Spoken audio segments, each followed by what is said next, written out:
Hello and welcome guys, मैं हूं सिद्धांत जैन। आप सभी का स्वागत है आपके फेवरेट चैनल मर्चेंट नेवी गुरुजी में।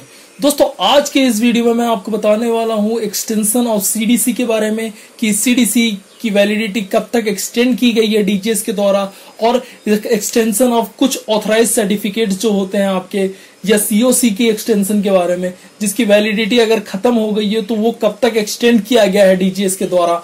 तो दोस्तों, आज के इस वीडियो को आप जरूर देखिए और वीडियो को अंत तक देखिए ताकि आपको ये वीडियो पूरा समझ में आए। तो दोस्तों, चलते हैं हम अपने सर्टिफिकेट पे, नोटिस पे। तो दोस्तों, यहां पे है मेरे पास डायरेक्टरेट जनरल ऑफ शिपिंग का नोटिस, जहां पे लिखा हुआ है the corona virus covid pandemic has created a global crisis which has impacted all aspects of life and badly affected the world of work.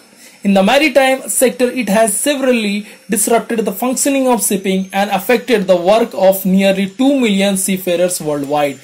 यहाँ पे बता रही है डीजीएस कि कोरोना वायरस जो कोविड-19 पैंडेमिक है, उसके चलते एक ग्लोबल क्राइसिस आ गई है जो कि सारे एस्पेक्ट्स ऑफ लाइफ को इम्पैक्ट कर चुके हैं, इफेक्ट कर चुकी है बहुत खराब तरीके से।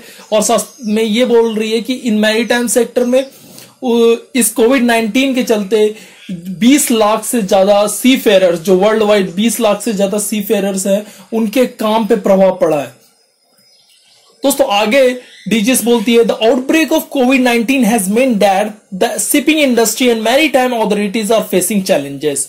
This also include conduct of maritime training courses under STCW, including courses relevant to revalidation of continuous discharge certificate required in accordance with the merchant shipping CDC rules 2017. यहाँ पे आगे बोल रही है डीजीएस कि जो कोविड-19 की वजह से क्या हुआ है कि शिपिंग इंडस्ट्री और मैरीटाइम अथॉरिटीज के सामने चैलेंजेस आ गई हैं, क्योंकि ये कोड ऑफ कंडक्ट जो होता है, जो कंडक्ट ऑफ जो मैरीटाइम ट्रेनिंग कंडक्ट की जाती है एसटीसीडब्ल्यू रूल्स के अकॉर्डिंग, जो कि रीवैलिडेशन ऑफ सीडीसी के लिए की जाती है, वो सीडीसी के अकॉर्डेंस में जो मर्चेंट शिपिंग एक्ट है सीडीसी का रूल्स 2017 के अंदर, कि अगर आपकी एक बार सीडीसी की वैलिडिटी खत्म हो गई है तो आपको रिफ्रेशर कोर्स करके फिर से सीडीसी लेनी पड़ेगी। तो इसके चलते वो अभी हो नहीं पा रहा है। इसके चलते जो मैरीटाइम अथॉरिटीज हैं उन्हें चैलेंजेस फेस करनी पड़ी हैं। तो आगे डीजीएस बोलती है in view of difficulties being faced by the seafarer, it is decided that the validity of CDC, the expiry date of which falling during 1 February 2020 to 1 October 2020, both dates inclusive extended for a period of 6 months. दोस्तों, आगे यहां पे बता रही है DGS कि इस difficulty के टाइम में जितने भी सीफेरर हैं जिनकी सीडीसी की वैलिडिटी 1 फरवरी 2020 से 1 अक्टूबर 2020 के बीच में फॉल कर रही है, मतलब अगर आपकी सीडीसी की वैलिडिटी 1 फरवरी से 1 अक्टूबर के बीच में खत्म हो रही है, तो आपके सीडीसी को के वैलिडेशन को 6 महीने तक एक्सटेंड किया जाएगा बिना कुछ किए। आगे बोलती है तो DGS there would be no requirement for any endorsement in the respective CDC for the above said relaxation. However, once the said situation becomes normal, seafarers are apply for revalidation of such CDCs as per prevailing procedure, and such CDCs shall be revalidated for further period by the shipping master from the date of expiry printed in the CDCs.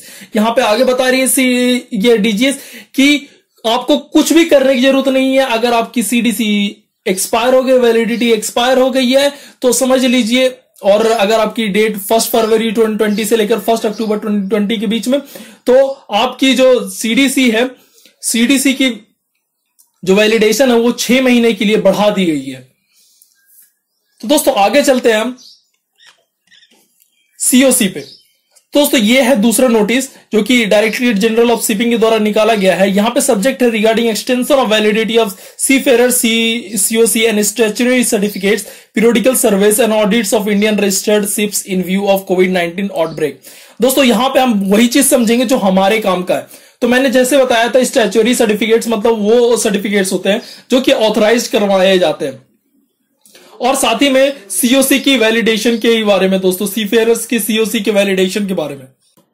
तो दोस्तों, यहां पे DGS बोलती है with DGS order 6 of 2020 the directorate has laid down the process of extension of mandatory service inspection और audits by a period of 3 months under force majeure brought about by COVID-19 pandemic, and the directorate has also waived off the processing fee for such extension except for cases pertaining to extension of dry docking survey, periodical and annual renewal service. दोस्तों यहां पे बता रही है DGS की अगर आपकी COC expire हो गई है, किसी भी ऑथराइज्ड सर्टिफिकेट आपका की वैलिडिटी एक्सपायर हो गई है, तो उसको जो क्या कहते हैं रिवैलिडेट करवाने के लिए आपको प्रोसेसिंग फी देनी पड़ती थी डीजीएस को। अब वो प्रोसेसिंग फी नहीं देनी पड़ेगी। साथ में यहां पे डीजीएस ये भी बोल रही है कि उसकी जो वैलिडेशन है वो 3 मंथ के लिए बढ़ा दी गई है कोविड-19 पैंडेमिक के चलते। और जो ड्राई डॉकिंग होती है, ड्राई डॉकिंग सर्वे होती है, पीरियोडिकल या एनुअल या रिन्यूअल सर्वेज होती हैं जो कि शिपिंग कंपनीज के द्वारा की जाती हैं, उनकी एक्सटेंशन के लिए प्रोसेसिंग फी में भी अभी तक लगेगी। वहीं आगे बताती है डीजीएस कि whereas the Indian national ship owner association and the Indian coastal ship owner association has appealed to the directory to allow the extension of dry docking service, periodical annual renewal service for a period beyond what is permitted by various IME convention, and also requested to waive off application processing fee for all such extension due to continuing lockdown period and non-availability of servicing and repairing facilities arising out of COVID-19 pandemic. दोस्तों यहां पे बता रही है कि जो Indian national ship owner association है और Indian coastal ship owner association है, उन दोनों ने मिलकर ये अपील की है कि जो ड्राई डॉकिंग सर्वे या पीरियोडिकल या एनुअल या फिर रिन्यूअल सर्वेज होते हैं उनको उनके लिए भी वो जो प्रोसेसिंग फी है वो माफ कर देनी चाहिए, क्योंकि जो रिपेयरिंग फैसिलिटीज हैं या सर्विसिंग फैसिलिटीज हैं उनकी अवेलेबिलिटी ना होने के कारण वो उस चीज में सुधार नहीं ला पा रहे हैं और इसी के चलते वो प्रोसेसिंग फी वेव ऑफ करने के लिए बोल रहे हैं, मतलब माफ करने के लिए बोल रहे हैं।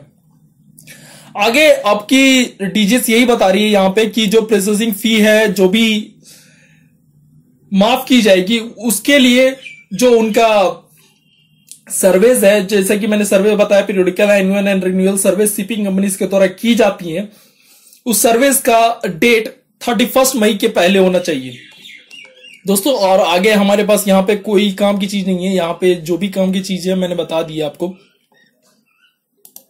दोस्तों। तो ये था सीओसी के एक्सटेंशन, सीडीसी के एक्सटेंशन और स्टैट्यूटरी सर्टिफिकेट्स के एक्सटेंशन के बारे में। आज के वीडियो में बस इतना ही दोस्तों, हम आगे भी बात करेंगे अपने नेक्स्ट वीडियो में। तब तक के लिए गुड बाय दोस्तों। और हाँ दोस्तों, अगर आपको ये वीडियो पसंद आया हो तो लाइक कीजिए, शेयर कीजिए दोस्तों। अगर आप नए हो इस चैनल पे तो सब्सक्राइब कीजिए और बेल आइकन दबाइए ताकि आपको मेरे लेटेस्ट नोटिफिकेशन मिल सके नए वीडियोस के। दोस्तों आप मुझे इंस्टाग्राम पे भी फॉलो कर सकते हो @merchantnavy guru के नाम से। Thanks for watching.